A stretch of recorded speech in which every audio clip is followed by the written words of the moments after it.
Hello guys, nice. Ana ako i-share nga app, Suno app. Libre ra ni siya. Make your own music.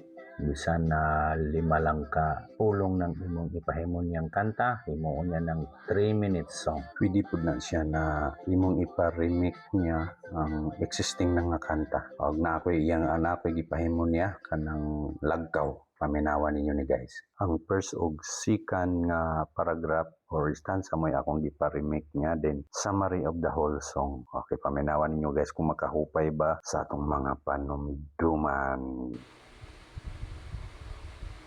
Dito ko sa atong lagaw, ako may susi, ako may duaw.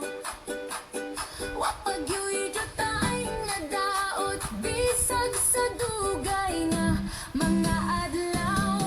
Abi ko ang nagubana, unya nato nasog na wala na. Nagpabilin sa gihapon, nga buhing saksi sa gugmata.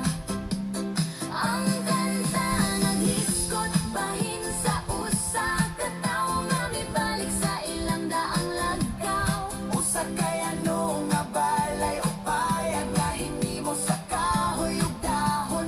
Thank you for watching guys. Comment lang mo diha sa August kung angay pa ba natong ipa-improve niya. Nang ganahan ta. Salamat.